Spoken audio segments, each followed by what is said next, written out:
네, 안녕하세요 여러분, 행정멘토입니다. 자, 여러분, 날씨가 갑자기 한파가 와서 너무 바람이 추운데요. 연말정산을 이제 끝내신 분들도 있을 것이고 그렇지 않은 분들도 있을 겁니다. 자, 오늘은 연말정산을 할 때 이제 우리가 신용카드를 많이 써서 혜택을 받을 수 있다는 그런 얘기를 듣는데, 특히 체크카드가 연말정산할 때 신용카드보다 공제 비율이 2배가 높기 때문에 체크카드랑 적절히 써야 절세에 도움이 된다, 이런 얘기를 들어보셨을 겁니다.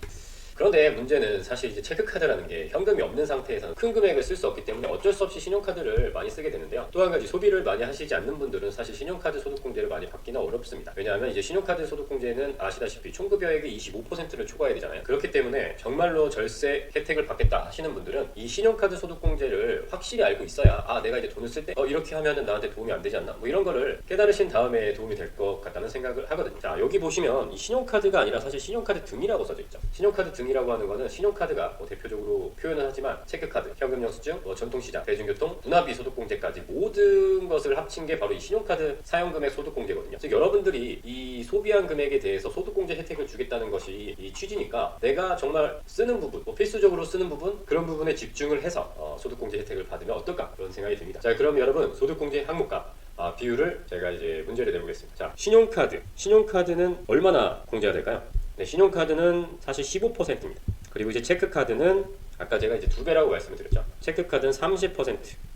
그리고 이제 현금영수증이 체크카드하고 동일합니다. 현금영수증. 사실 현금을 많이 쓰시는 경우는 많이 없을 텐데, 현금으로밖에 이제 결제가 안 된다든지 그런 경우가 있죠. 어쨌든, 그리고 이제 전통시장하고 이제 대중교통이 있는데, 이 항목은 이제 40%를 해줍니다. 가장 많이 소득공제를 받을 수 있는 항목이죠. 다만 이제 대중교통을 이용하지 않거나 전통시장을 가지 않으신 분들에게는 해당 사항이 없어요. 그리고 여기 사이에 사실 문화비 소득공제가 있습니다. 문화비 소득공제. 우리가 책을 산다든지 영화관을 간다든지 이런 거에 해당될 때 이제 문화비라고 하고 그 비용의 30%를 소득공제 해주는데, 이게 다 각각 나옵니다. 연말정산 간소화 서비스를 보시면. 자, 그런데 이게 비율이 각각 다르다 보니까 사실 계산하기가 쉬운 건 아니거든요. 다만 지금 우리는 연말정산 간소화 서비스가 있다 보니까 쉽게 항목이 나와서 어느 정도 되겠다 이렇게 생각할 수 있는데, 또 그렇지만도 않은 게, 지금 신용카드하고 체크카드, 현금영수증 요거는 어떤 걸로 결제했느냐에 따라서 나눠지는 겁니다. 자, 신용카드가 있고 체크카드가 있으니까 이걸로 쓴 돈, 이걸로 쓴 돈 날 수 있잖아요. 그런데 전통시장에 가서 신용카드를 쓰는 경우가 있죠. 전통시장에 가서 신용카드를 쓴 거는 전통시장 금액도 신용카드로 포함이 되고 대중교통 금액도 신용카드에 포함이 됩니다. 그래서 신용카드 금액이 만약에 1천만 원이 나왔다고 하더라도 여기에 만약 전통시장하고 대중교통이 200만 원씩 있다 하면 그걸 다 빼야 돼요.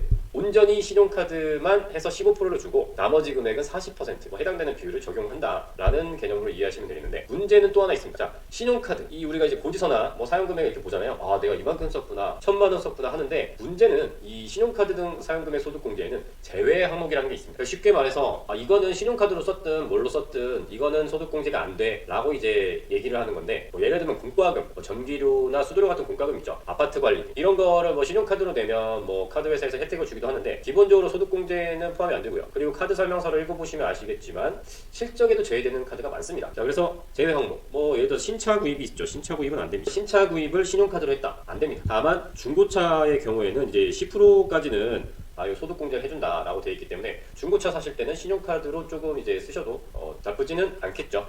지금 여기서 보는 항목이 기본적인 건데, 가끔씩 이제 세법에서 소비 증가분, 그러니까 소비 진작을 위해서 소비를 작년보다 더 많이 했으면 소득공제를 해주는 항목이 생기기도 하는데, 올해 2024년 귀속소득에 대해서도 10% 적용이 되긴 합니다. 10%. 그러니까 작년보다 소비가 5% 초과한 금액에 대해서 10% 소득공제를 해줍니다. 자, 이거는 나중에 이제 공제 한도까지 계산이 되는데, 자, 지금 공제 한도를 제가 말씀을 드렸잖아요. 이 소득공제가 그냥 단순히 신용카드 쓰면은 15%래 이렇게 생각하면, 내가 1,000만 원 쓰면 150만 원이 소득공제인가 이렇게 생각하실 수가 있잖아요. 그런데 맨 처음에 말씀드렸다시피 일단은 총급여액 25%를 초과하는 금액에서부터 시작이 되는 것이고, 그리고 또 이 소득공제를 무한정으로 해주지는 않습니다. 예를 들어서 카드를 1억 쓰시는 분이 1억 넘게 쓰시는 분이 있어요.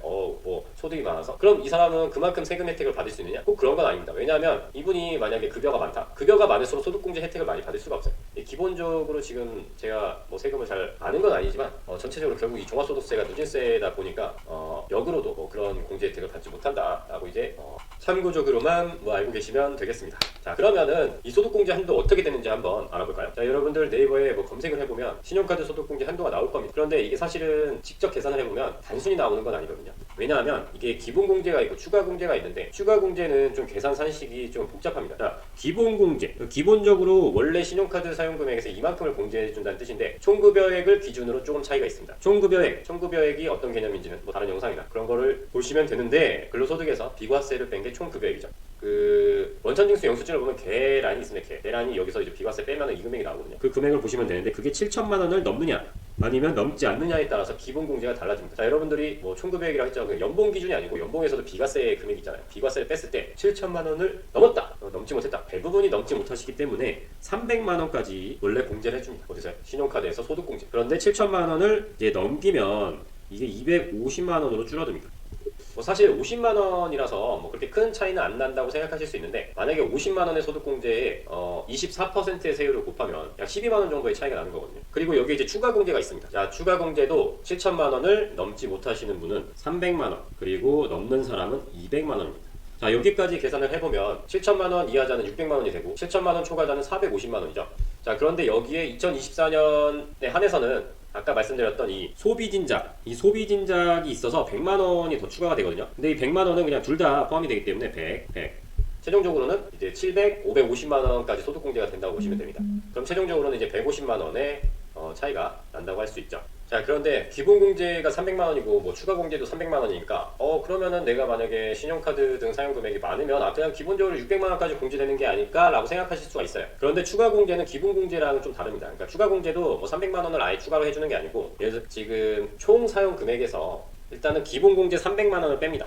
그러면 만약에 얘가 500만 원이었다고 치면 200만 원이 남을 거잖아요. 근데 이 200만 원을 그냥 그대로 공제를 해주는 건 아니고, 추가 공제는 그 전통시장, 대중교통 요 정해져 있는 항목이 있어요. 그 항목이 얼마냐? 그게 만약 180만 원이라고 하겠습니다. 이게 세 개가 있는데 그 문화비까지 합쳐서, 그리고 이게 최대가 300만 원이잖아요. 그럼 이 세 가지 중에 최소 금액을 공제를 해줍니다. 자, 그러면 세 개 중에 뭐죠? 당연히 이제 180만 원. 그래서 나는 500만 원이고 총급여액이 7천만 원 이하니까 500만 원 공제를 받을 줄 알았는데 사실은 480만 원을 받게 되는 그러한 차이가 있다라는 건 좀 뭐 상식으로 알아두시면 좋을 것 같고요. 소득공제는 소득공제가 되는 만큼 세율이 줄어들거나 뭐 세율 구간이 달라지지 않더라도 그만큼 세금을 줄여주는 혜택이기 때문에 세금이 아까우시면 어느 정도는 알아두셔야 되는 부분이라고 생각을 합니다. 자, 그러면은 마지막으로 이제 좀 팁이 될 수 있는 부분을 한번 생각을 해보도록 하겠습니다. 저도 뭐 이게 절세 전문가는 아닙니다. 그런데 일단은 이런 뭐 이게 팁이 있더라고요. 예를 들어서 신용카드는 내 총급여액의 25%까지만 써라. 왜냐하면 어차피 그 기준을 초과하지 않으면 소득공제를 아예 받지를 못합니다. 그러니까 어차피 신용카드를 쓸 것이고 뭐 이제 큰 금액 같은 거를 많이 쓰니까 신용카드를 총급여액의 25%까지만 쓰고 그 이상은 이제 체크카드나 이런 소득공제 많은 항목을 써라라는 게 이제 하나의 팁이더라고요.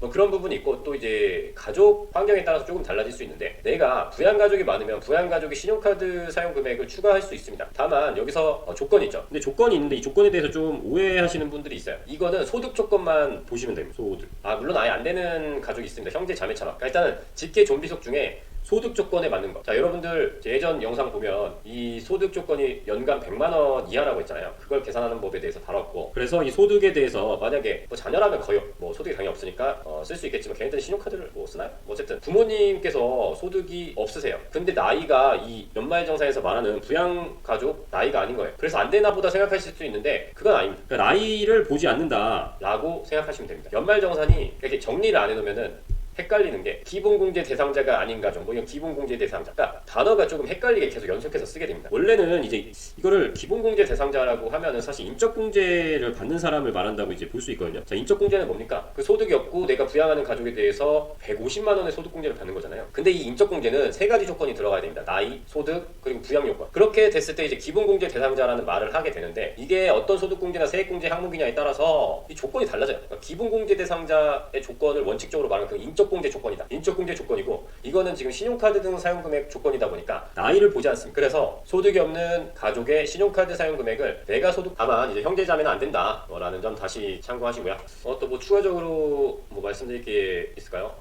그리고 뭐 검색을 해보니까 대중교통에 KTX가 들어가는지 뭐 이런 게 있던데, 택시는 안 들어가고 KTX는 이제 들어갑니다. 대중교통이 뭐냐가 이제 정해져 있기 때문에 그런 거는 참고 삼아 말씀드리는 거고, 자, 여러분들 올해뿐만이 아니라 내년에도 연말정산을 계속 하시는 분들이라면 아예 나중에 신용카드나 체크카드 뭐 여러 가지 항목을 어떻게 쓰겠다라는 그러한 청사진을 만들어 놓으시면 이제 훗날이 이제 편하시지 않을까 그런 생각이 들고요. 또 이제 배우자가 있거나 이제 부양 가족이 있으신 분들은 더욱더 확인을 하실 필요가 있습니다. 다만 이제 맞벌이 부부 같은 경우에는 이제 각자 공제를 받는 부분이니까 누구한테 더 뭐 이제 공제를 더 쓸 것인가 그런 부분은 좀 다른 얘기라서 여기서는 넘어가도록 하겠습니다. 자 오늘 내용 유익하셨다면 좋아요와 구독 부탁드리고요. 저는 또 다음에 찾아뵙도록 하겠습니다. 감사합니다.